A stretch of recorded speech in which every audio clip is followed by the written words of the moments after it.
The horrifying story of the Appalachian wife, Abigail Moore, aged 28, a historical documentary investigation.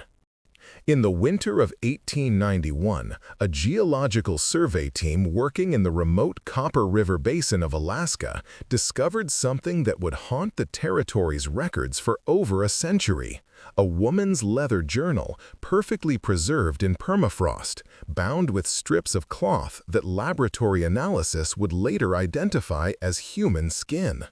The journal belonged to Abigail Moore, aged 28, who had traveled from the Appalachian Mountains to join her prospector husband in the uncharted wilderness.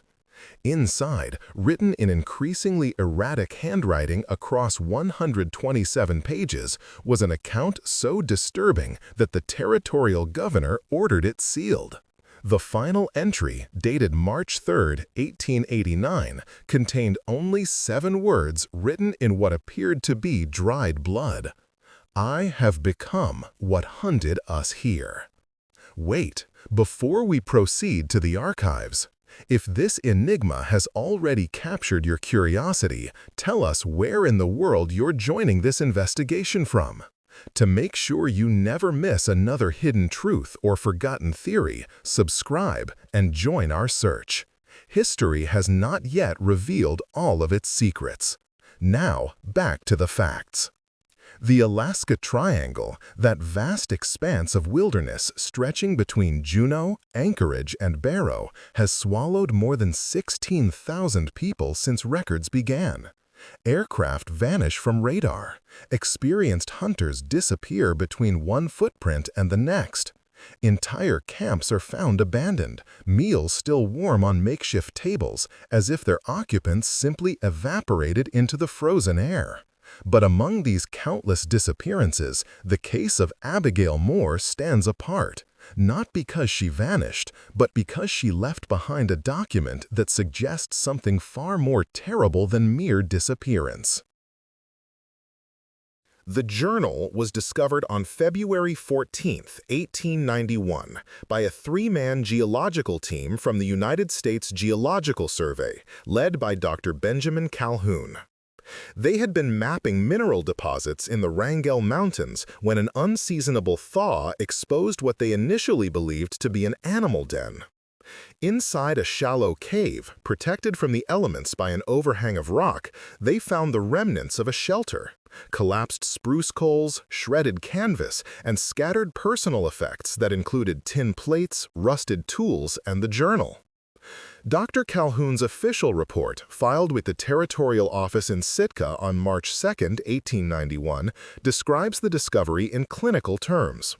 Site appears to have been occupied during winter months, approximately 2 years prior. Evidence of prolonged habitation. No human remains discovered, though biological matter of uncertain origin found preserved in ice at rear of shelter.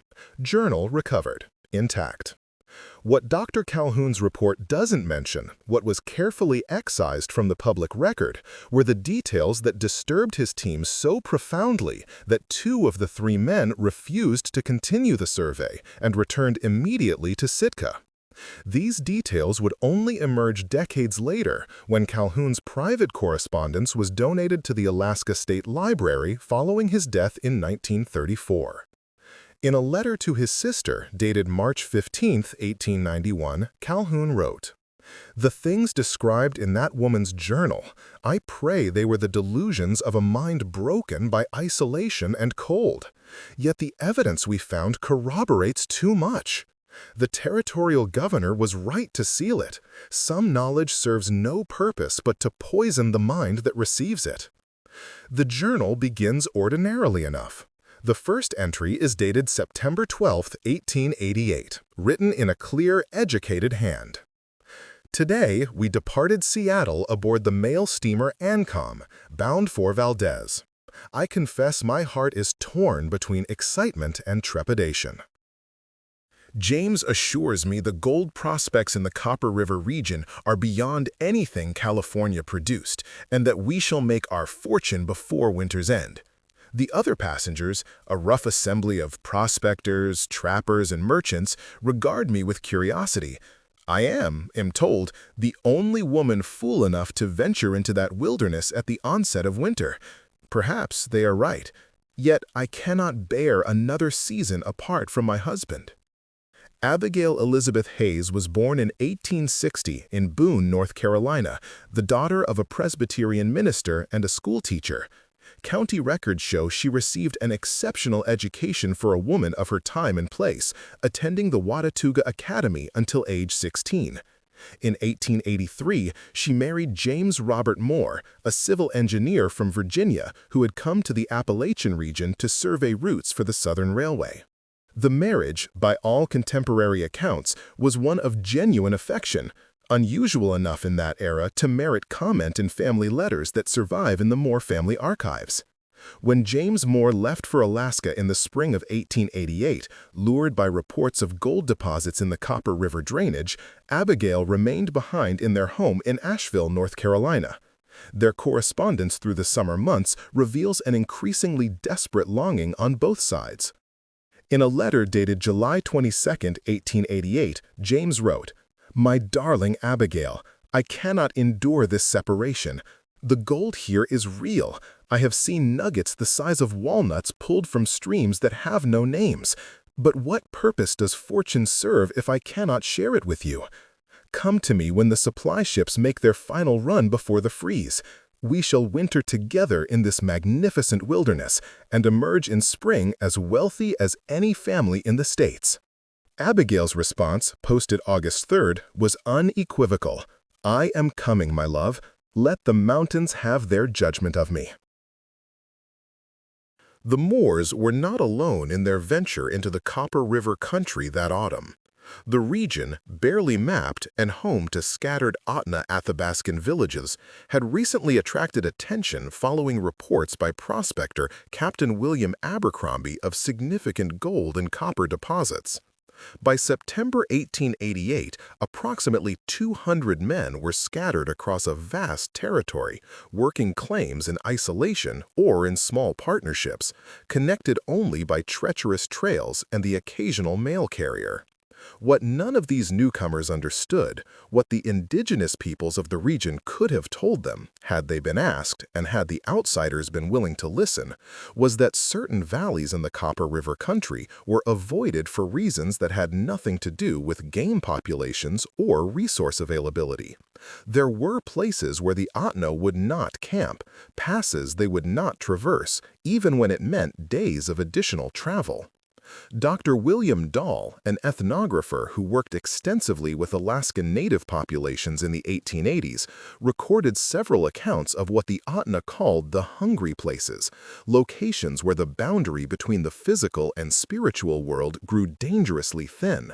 In his 1884 publication, Alaska and Its Resources, Dahl wrote, "The natives speak of certain locales with manifest dread, describing them as places where the dead do not rest, where men may become lost between one step and the next, and where the prolonged darkness of winter gives rise to entities they describe only as those who eat names first, then memories, then the self." Dahl's work was largely dismissed by his contemporaries as superstitious fancy, the sort of colorful folklore that might sell books but had no bearing on the scientific understanding of the territory. This dismissal would prove, in the case of the Moores and at least a dozen other prospectors, to be tragically premature. Abigail's journal entries through September and early October document a difficult but not unusual journey into the interior. The Oncon delivered her to Valdez on September 19th. From there, she traveled by native canoe up the Copper River, a journey of approximately 60 miles that took 11 days and cost her most of her traveling money. Her observations during this period are those of an educated, observant woman encountering a landscape utterly foreign to her Appalachian experience. September 24, 1888. The scale of this land defies comprehension. The mountains rise not in the gentle, worn slopes of home, but in sheer walls of stone that seem to pierce the sky itself. The river runs gray with glacial silt, and its roar is the only sound, apart from the dip and pull of our guide's paddle. He is an Otna man named Nikolai. He has taken a Russian name for trading purposes, and he regards me with what I interpret as pity. Through broken English and gestures, he has attempted to convey that the place James has chosen for his claim is not good for sleeping. I assured him we have sturdy tents and provisions for the winter. He shook his head but said nothing more. James met her at the mouth of Taslina River on September 30th. The reunion, Abigail wrote, was joyful. He has grown a great beard, and his face is bronze from the mountain sun. He seems harder somehow, leaner, but his eyes lit with such genuine delight at the sight of me that I knew I had made the right choice. Whatever hardships await, we shall face them together. The claim James had staked was approximately 15 miles up a tributary stream the prospectors had named Willow Creek. Though weather willows actually grew there is unclear from the records. The site was accessible only by foot trail, a day's hard walk from the nearest neighboring claim.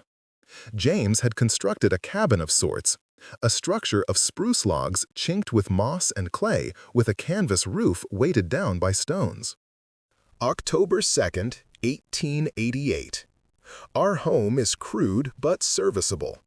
James has built it with his own hands on a bench of land above the creek, backed against a cliff face that he says will break the worst of the winter winds. The interior is a single room, perhaps 12 feet square, with a sheet metal stove James packed in sections up the trail. Our furniture consists of 2 crates, a pallet of spruce boughs covered with our bedrolls, and a small table fashioned from split logs. The door is canvas on a wooden frame, not ideal, but James assures me we shall improve it before the deep cold arrives. The creek below runs clear, not silted like the copper, and James says this indicates the gold will be of high quality. Tomorrow we begin the work of extracting our fortune.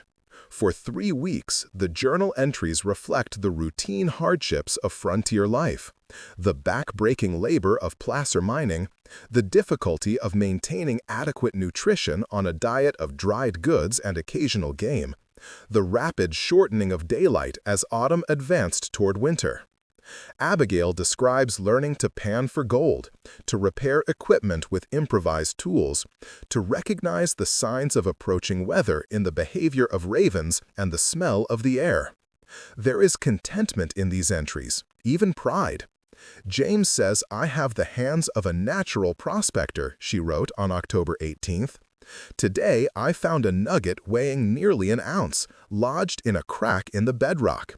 He kissed me in celebration, and we danced a ridiculous jig beside the creek while the mountains looked on in austere silence. The first indication that something was wrong appears on October 23rd. I cannot account for the provisions. James is certain he brought up sufficient flour and beans to last until spring, yet when we inventoried our stores today, we found ourselves short by what must be several weeks' worth. He accuses me of carelessness in my cooking, of using too generous portions, but I have been meticulous. I know how much I prepare each day, the beans especially. We should have 3 full sacks remaining, but there are only 2, and the third is half empty. James suggests animals have gotten into our cache, but I inspect it daily. The sacks show no signs of gnawing, no scatter of spilled goods. The food is simply less than it should be. 3 days later. The dreams have begun. I wake in the darkness, and it is so profoundly dark here, darker than any night in Carolina, with the certainty that someone is standing just outside our canvas bore. I can hear breathing, slow and deliberate, and occasionally a sound like nails scraping against wood. James sleeps through it, or claims to. When I mention it in the morning, he grows irritable and says the isolation is affecting my nerves. Perhaps he is right. Perhaps I am simply unaccustomed to this quality of wilderness silence, which is not truly silent at all, but filled with small sounds that the imagination can too easily transform into something sinister. The entry for October 29th marks a clear escalation. James went down to check his sluice boxes this morning and returned white-faced. He would not speak of what he'd seen until I pressed him. Finally, he admitted, "All the gold we have accumulated over the past month, stored in a leather pouch hidden beneath a stone near the creek, it's gone." Not stolen, he insists. It has simply vanished. The hiding place was undisturbed. The stone was exactly as he had left it, but the pouch and its contents, nearly 12 ounces of gold, have disappeared as completely as if they never existed. We have quarreled, something we have rarely done in our marriage. I suggested we hike down to the nearest claim and ask if anyone has seen signs of thieves. James refuses. He says the other prospectors would take any excuse to jump our claim, that we cannot show weakness or uncertainty. He has begun sleeping with his rifle beside him. I do not know if this comforts or frightens me more. November brought early snow to the Copper River country, and with it a rapidly diminishing number of entries. The handwriting begins to show deterioration, still legible but less controlled, as if written in haste or in cold that stiffened the fingers. November 7th. The snow has sealed us in. James attempted to walk down to the creek today and sank to his waist in fresh powder. We are effectively trapped until it consolidates. The cabin is growing smaller by the day, not in measurement, of course, but in feeling. I catch myself counting the logs that make up the walls, as if their number might have changed overnight. Always 14 courses high. I count them repeatedly, and the number never varies, yet I cannot stop myself from counting. November 12th. Something is stealing our time. I know how this sounds, like the ravings of a woman gone mad with isolation, but I can find no other explanation. Yesterday, James and I sat down to breakfast at what we both agreed was morning, the darkness outside absolute and therefore meaningless for determining true time. We ate. We spoke briefly about the work we would do when the snow allowed. James went to bank the stove fire. And then it was night again. Not afternoon, not evening, full night, as dark as it had been when we woke. Our meal was the only meal we'd eaten, yet we were hungry again. The candle we had lit was burned down by hours, not minutes. An entire day had passed. We know this because James keeps a careful calendar, marking off each date. But we had not lived it. We had lost it somewhere, slipped from morning to midnight without the intervening hours. The entries become increasingly fragmented after this point. November 15th contains only a single line. The door opens by itself now. James has nailed it shut. It opens anyway. November 19th, we no longer look like ourselves in our small mirror. Our faces are changing. James's beard appears to be growing backward, receding into his skin. My hair has begun to gray at the roots, though I am only 28. When we touch, our skin is colder than the air around us. November 24th provides a brief return to narrative coherence. I must record what happened today while I still remember it clearly, if I am remembering clearly, and not imposing false order on chaos. James woke me in what we believed to be morning. The cabin was full of people. Not solid people, but forms that held the shape of humans, the way water holds the shape of a cup before it's poured out. They stood against the walls, watching us. James could see them too. I asked him to describe what he was seeing before I described my own vision, and his account matched mine precisely. 7 figures, all wearing clothes of a style neither of us recognized, all utterly silent and still. "Who are you?" James demanded. His voice sounded strange, as if he were speaking from a great distance despite standing beside me. "What do you want?" One of the figures moved, not walked, moved, in the way a shadow moves when the light source changes. It approached our calendar, the one James marks so faithfully, and it reached out with something that might have been a hand. Where it touched the calendar, the dates smeared and ran like wet ink, though the paper was dry and the pencil marks had been there for weeks. Then they were gone, all 7, vanished between one breath and the next. But the calendar remained ruined. We no longer know what day it is.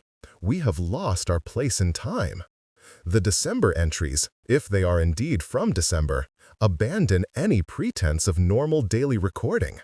They read instead as fragments of consciousness, observations made by someone whose grip on linear reality has fundamentally failed. The creek runs backward at certain hours. James says I am forgetting words. He is right. There are things I want to say, concepts I reach for, but the language has gone. I know I once knew the words. Now there are only gaps.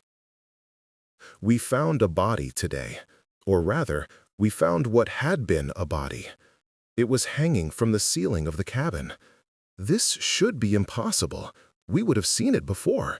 But there it was, swaying gently, though there was no wind. James cut it down.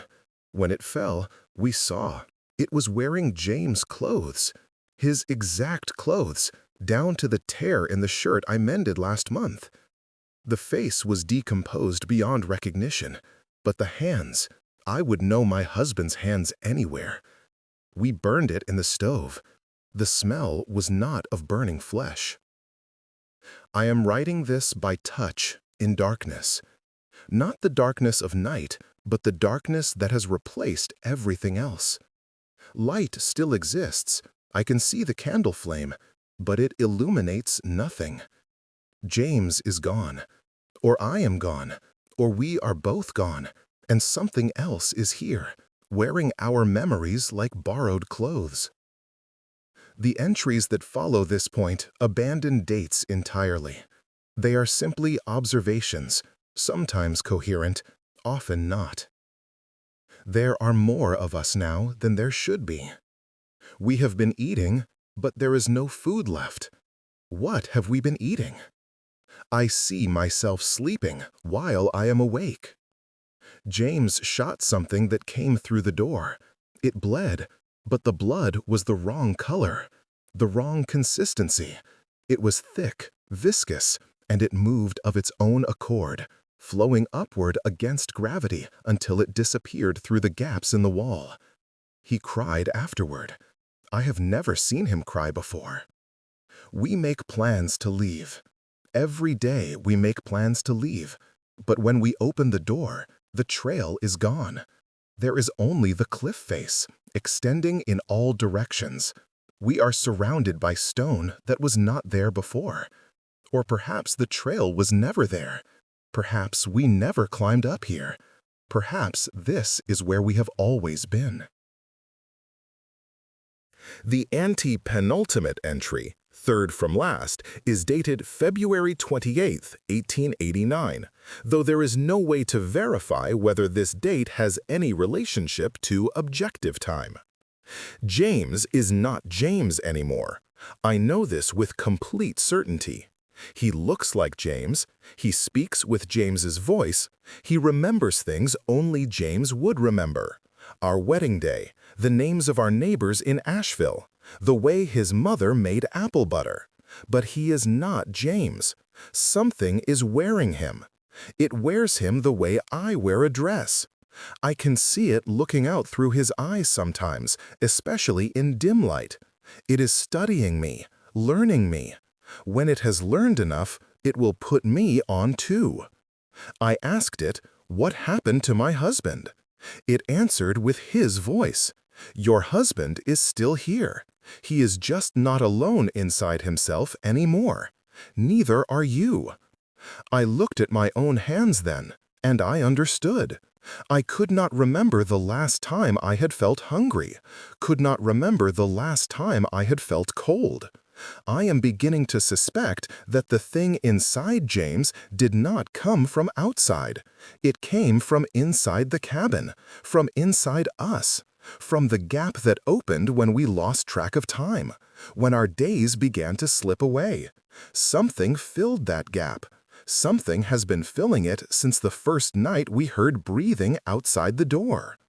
We are being digested, slowly, by something that exists in the spaces between moments, in the hours we cannot account for.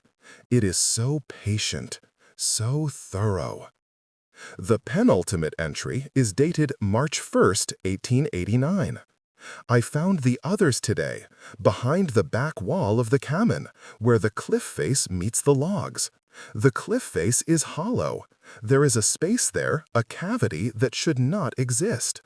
Inside it, I found 7 bodies in various states of preservation. They wear clothes from different eras, some quite old, judging by the style. One of them holds a journal similar to mine, but written in a language I don't recognize. They did not die of exposure or starvation. They died of being replaced, piece by piece, moment by moment, until there was not enough original self left to sustain life. This is what waits for us. James and I will join them eventually.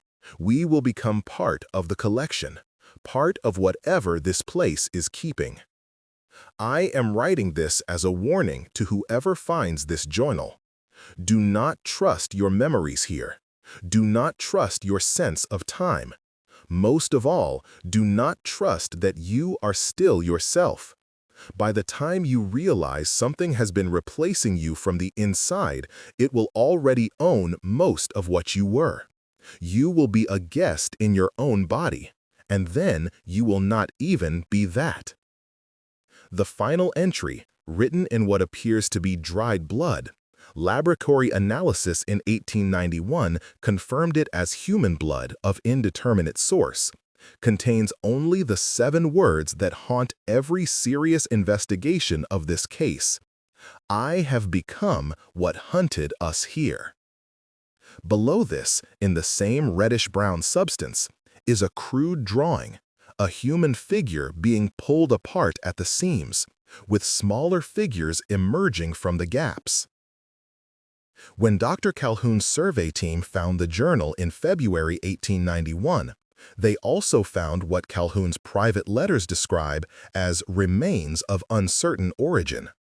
The official report is deliberately vague, but Calhoun's correspondence is more specific. In the rear of the shelter, preserved in ice, we found what appeared at first glance to be 2 human bodies. Upon closer examination, we realized we were looking at 7 or 8 bodies compressed and intertwined in a manner that defied anatomical possibility. They were not merely stacked or piled. They were fused, merged at points where separate individuals should have maintained distinct integrity. Faces emerged from torsos, limbs extended from inappropriate locations. Yet it was not chaotic.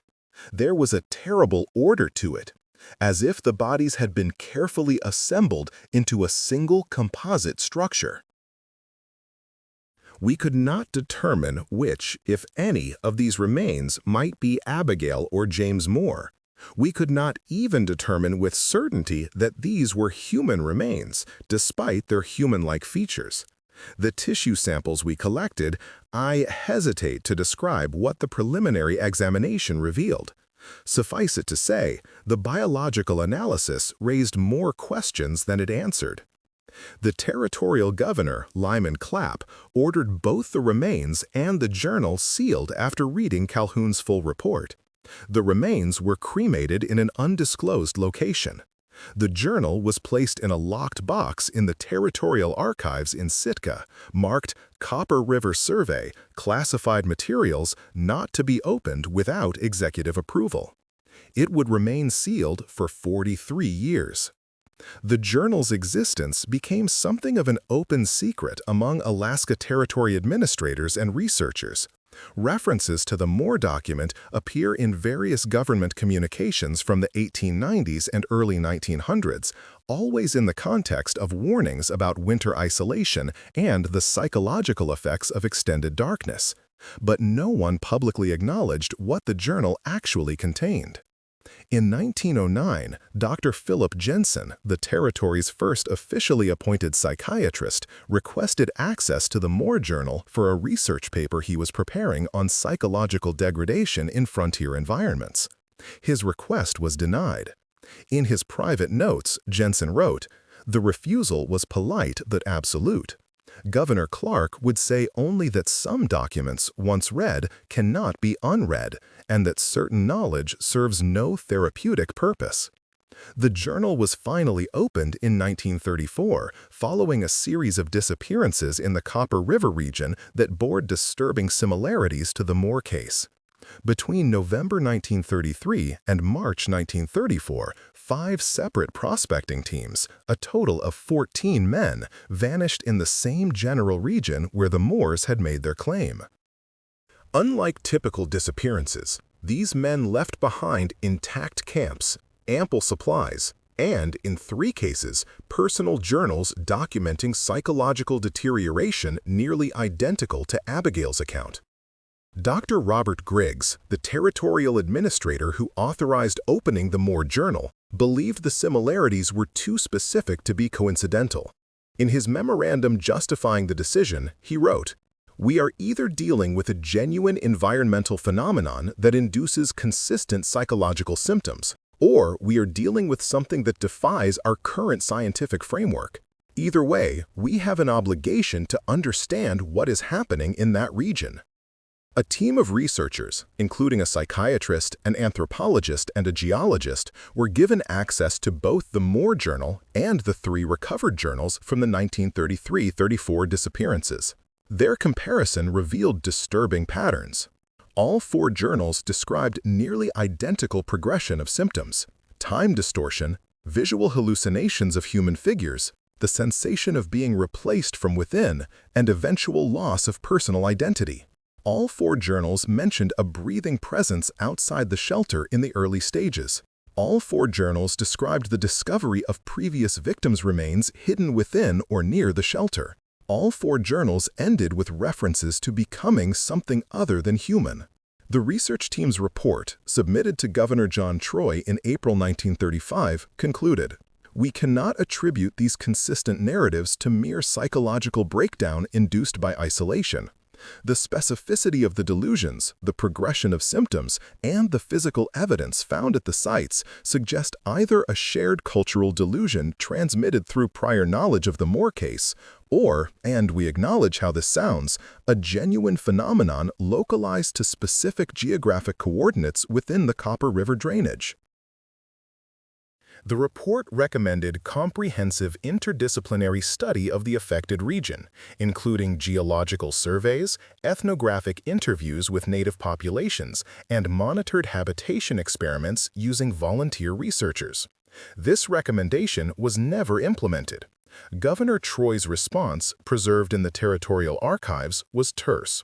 The cost in human lives would be unacceptable. Instead, the territorial government took a different approach. Beginning in 1936, the Alaska Territory quietly began denying mining claims and land patents in a roughly 50-square-mile region of the Copper River country. No public explanation was given. Applications were simply rejected with the notation, "Area closed for administrative reasons." The policy remained in effect until Alaska achieved statehood in 1959, at which point the restriction was quietly continued under state rather than territorial authority. Dr. Martha Sanderson, an anthropologist at the University of Alaska Fairbanks, discovered the extent of this restricted zone in 1978 while researching historical mining patterns.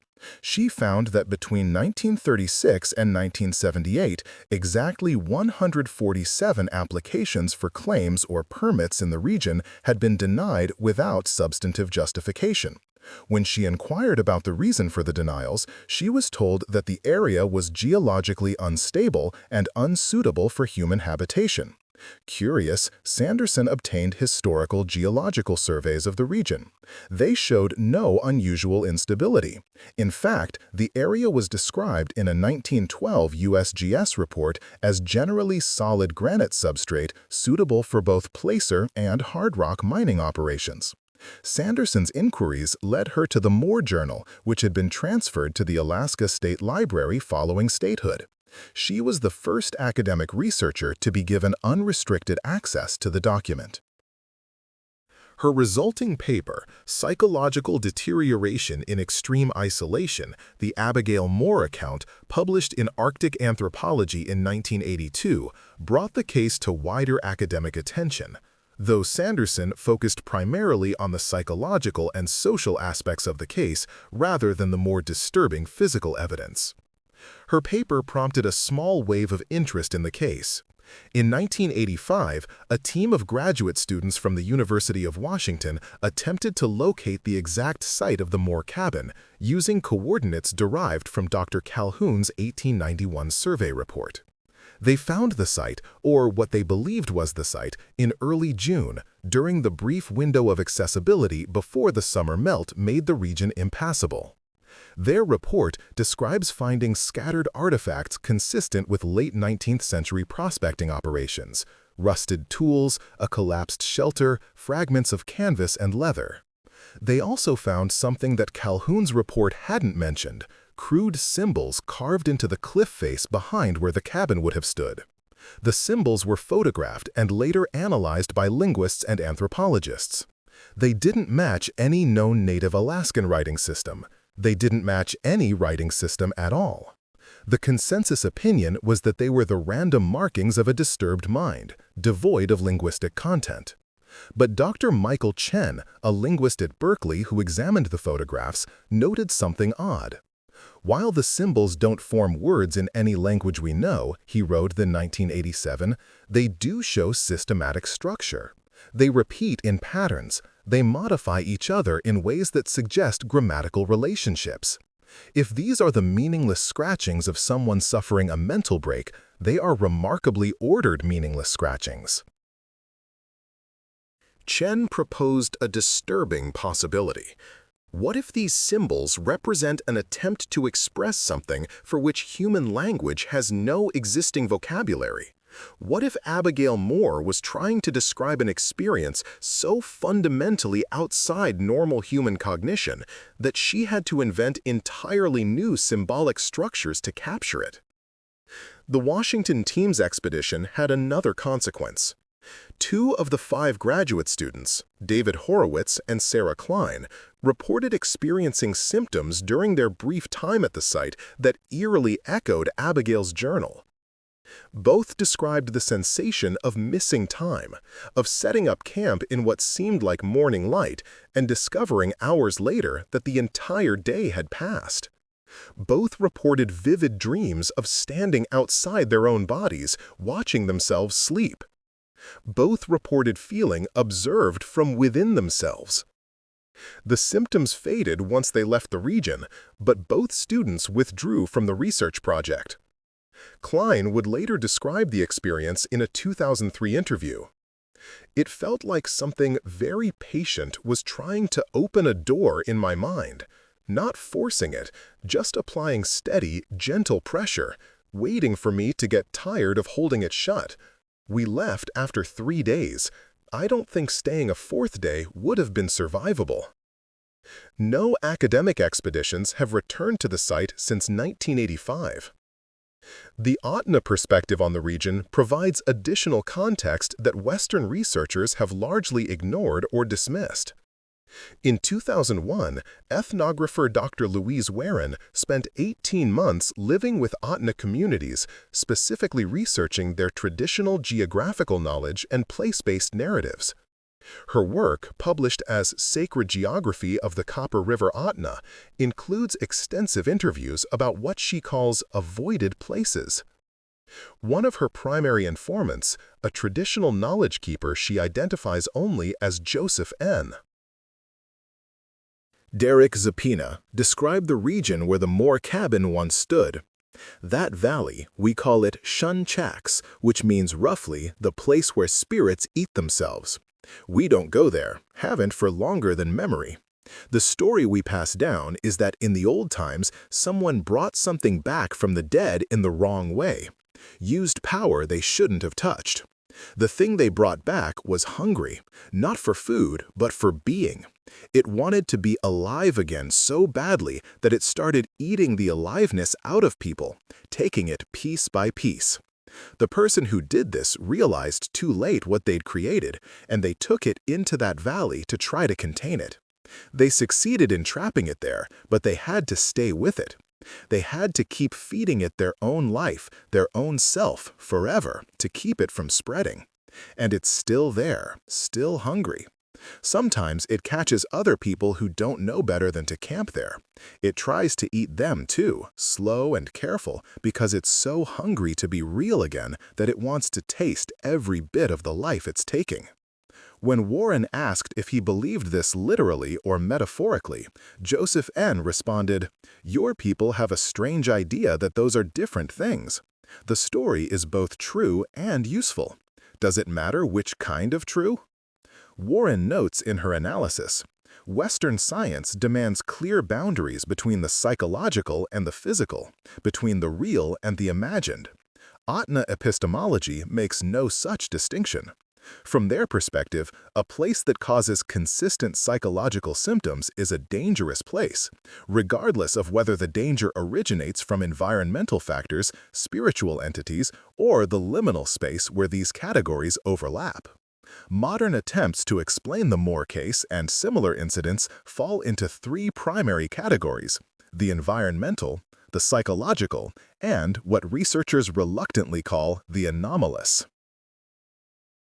Environmental explanations focus on documented phenomena that can induce altered states of consciousness. The region where the Moore cabin stood is rich in naturally occurring minerals, including significant deposits of mercury and arsenic. Chronic low-level exposure to these substances can cause neurological symptoms, including hallucinations, time distortion, and personality changes.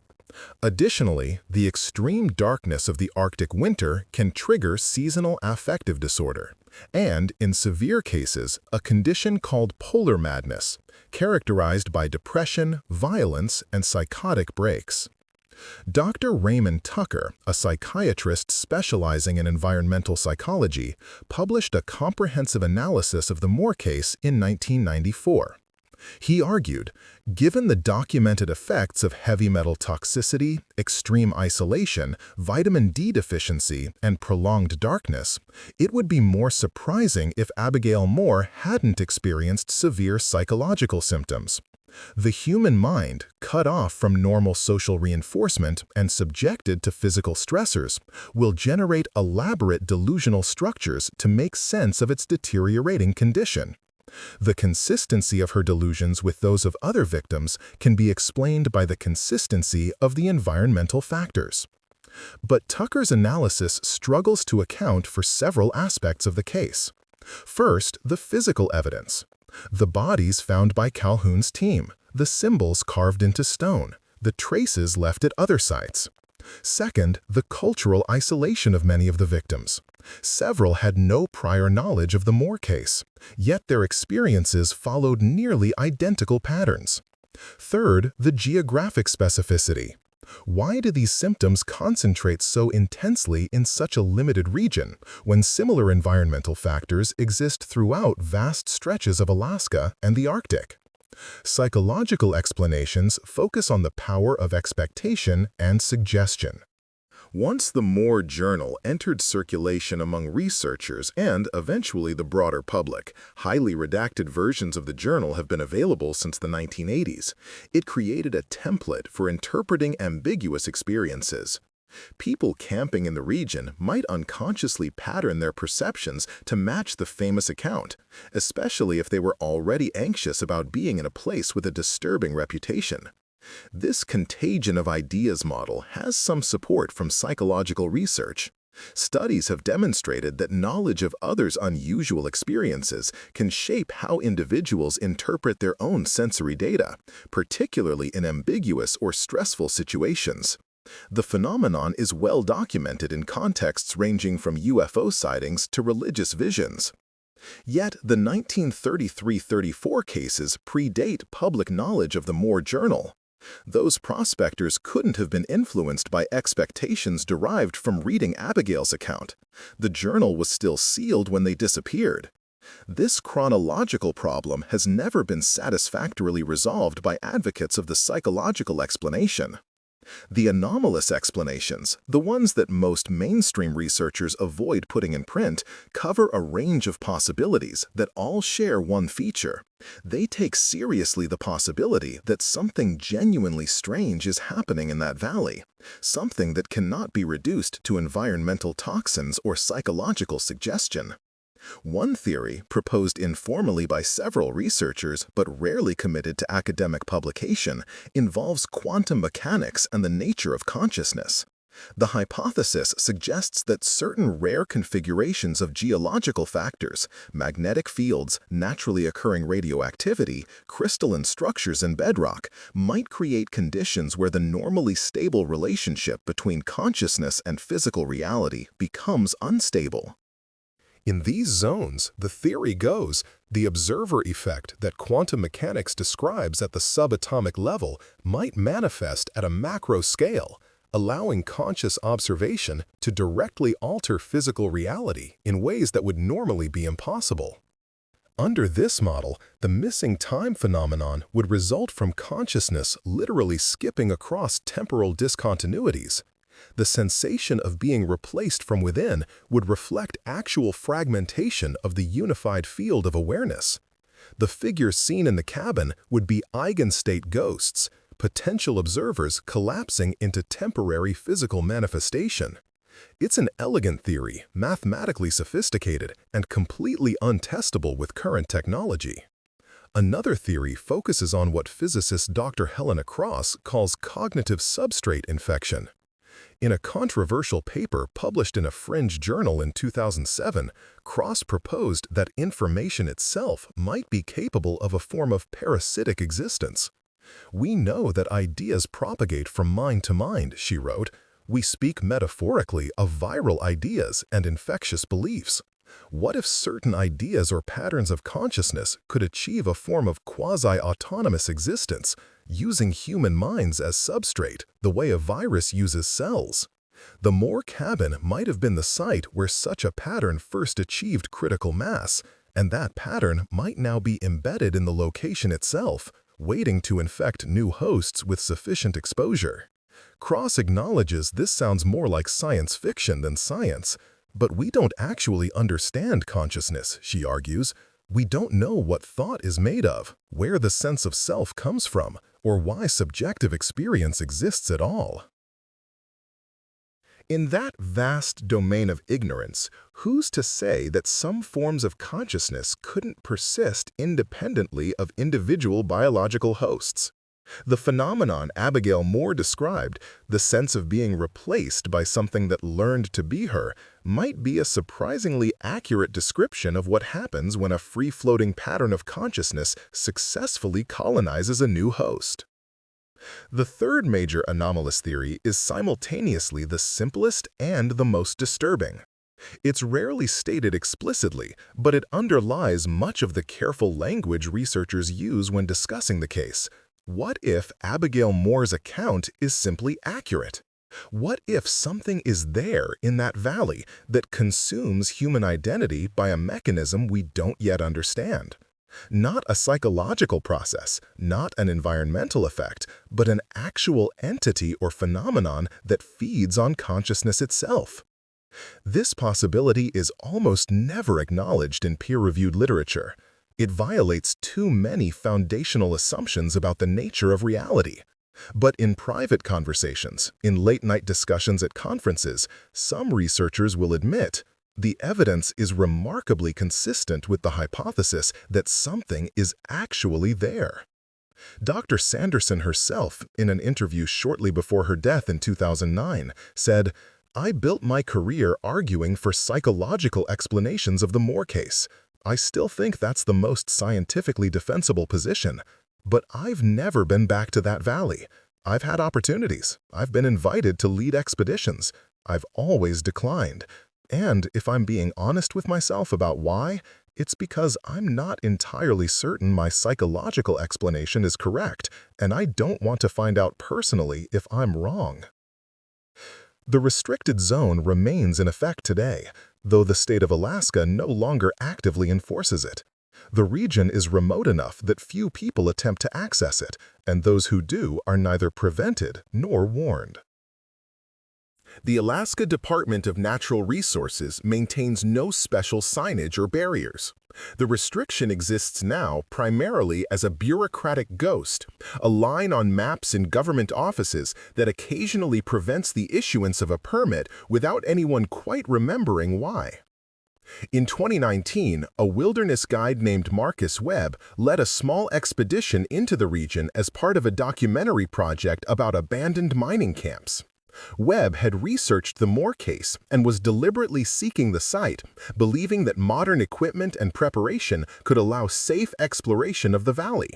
His team included 2 clients, a videographer, and a satellite communication specialist, standard precautions for remote Alaska travel. They reached the approximate location of the Moore cabin on June 14, 2019. The expedition was scheduled to spend 3 days documenting the site before hiking out. On June 16th, Webb used the satellite phone to call his base coordinator in Anchorage. He reported that they were safe, but cutting the expedition short and departing immediately. When asked why, Webb reportedly said only, "It's exactly like she described. Everything. We're leaving while we still can." The expedition emerged from the wilderness on June 18th, 1 day earlier than originally scheduled. Webb has refused all subsequent interviews about what the team experienced. His clients signed non-disclosure agreements. The documentary was never completed. The footage was never released.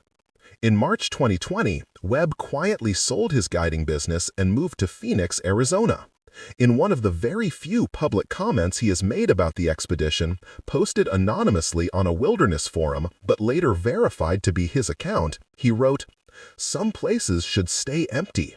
Not because we can't survive there physically, we obviously can. People have lived in worse places. But because survival isn't binary. You can survive something and still lose pieces of yourself that never grow back." That valley doesn't kill you quickly. It shows you that the self you think is solid and continuous is actually full of gaps, and then it very patiently fills those gaps with something else. By the time you notice, it's already part of you. And the worst part? What fills the gaps is hungry to understand what it feels like to be human. It's still learning. It's been learning for a very long time, and it's getting better at it. When it knows enough, when it finally understands us completely, I don't know what happens then, but I know I don't want to be there to find out. The Moore Journal itself remains in the Alaska State Library archives in Juneau, available to researchers by appointment. It is rarely requested. The pages are fragile now, the leather binding cracked and brittle despite preservation efforts. The writing remains legible, particularly the later entries in darker ink or blood. The laboratory analysis was never entirely conclusive. Archivists report that the journal feels wrong to handle.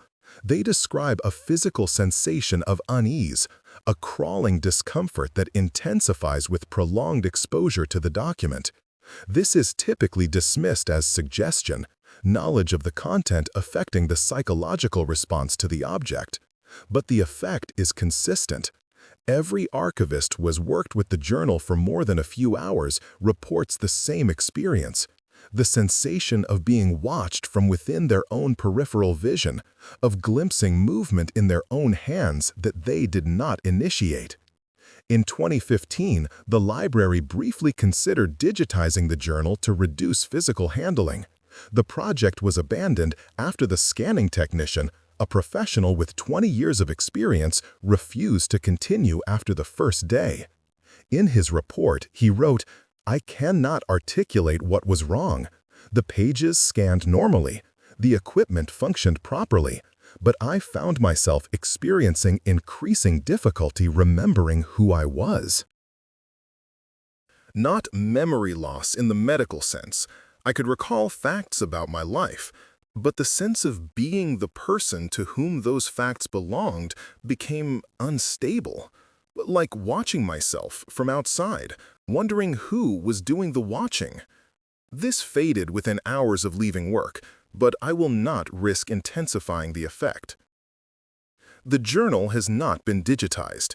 It remains in its archival box, a physical object that must be directly confronted by anyone who wishes to read it. Perhaps this is appropriate. Perhaps some things should not be made easily accessible. Perhaps the barrier of physical presence serves a purpose beyond mere preservation. Dr. Chen, the linguist who studied the symbols carved near the cabin site, wrote in a 1995 letter to a colleague, "I have spent my career studying how humans use symbols to represent reality. The Moore case suggests a disturbing inversion. Symbols that use humans to manifest something that exists in the gaps of representation itself. Language is full of gaps, spaces between signifier and signified, between what we mean and what we say, between the self that speaks and the self that is spoken about. We navigate these gaps so constantly that we forget they exist, but they're there. And Abigail Moore's account suggests that sometimes something else notices the gaps, something that wants very much to cross over, something that has learned it can use human consciousness as a bridge." In the end, we are left with more questions than answers. Was Abigail Moore a woman driven mad by isolation and environmental factors? Her journal a tragic document of mental deterioration? Was she the victim of a shared cultural delusion, a template of fear passed from person to person like a virus of the mind? Or was her account fundamentally accurate, a careful record of an encounter with something that defies our current understanding of reality? The evidence supports all three interpretations to varying degrees. The environmental and psychological factors were certainly present and severe. The pattern of similar accounts suggests either shared causation or shared delusion.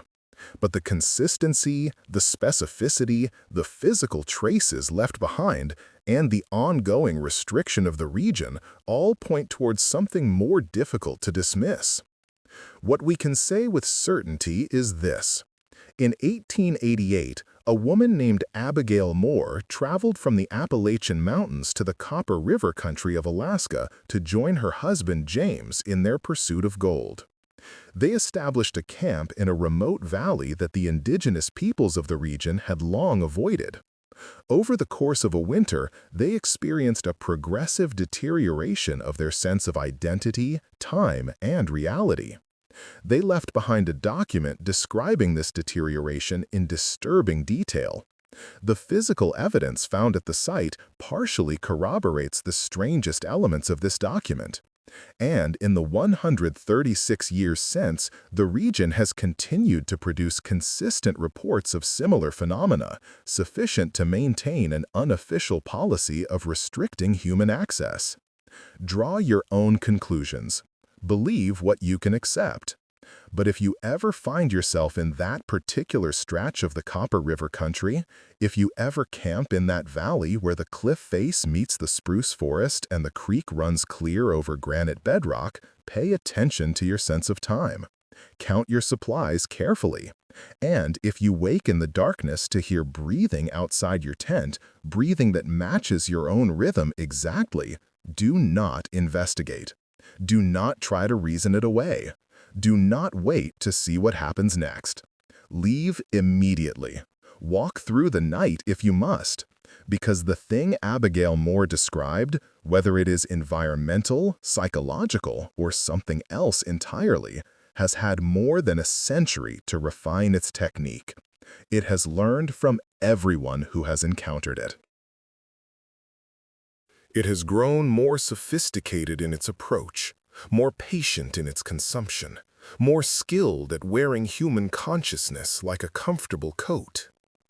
And it is still there in that valley, still hungry, still learning, still waiting for the next person who doesn't know better than to camp where spirits eat themselves, where the boundary between self and other grows thin as winter ice, where something very old and very patient has been collecting human experiences like a connoisseur samples wine.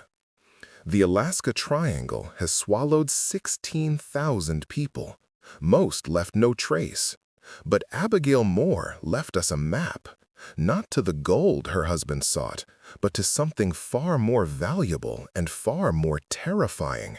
A map of the territory where the human self encounters its own dissolution, where identity becomes negotiable, where consciousness discovers it is not nearly as unified or permanent as we assume. She left us a warning carved in symbols we cannot read, written in a journal we can barely bring ourselves to touch, echoing in a valley we have quietly agreed to avoid without ever publicly acknowledging why. And perhaps that is the real legacy of Abigail Moore, not the horror of what happened to her, but the collective decision to remember her story just enough to stay away, while forgetting it enough to sleep at night. We keep her journal in an archive. We restrict the region through bureaucratic inertia. We publish papers that edge around the implications without quite confronting them directly. Because confronting them directly would require admitting that our models of reality might be incomplete, that consciousness might be more fragile and permeable than we believe, that in certain places, under certain conditions, the self we take for granted could simply come apart, unravel, be replaced by something that learns to imitate us so perfectly that even we cannot tell the difference, until it is too late, until we have become what hunted us there.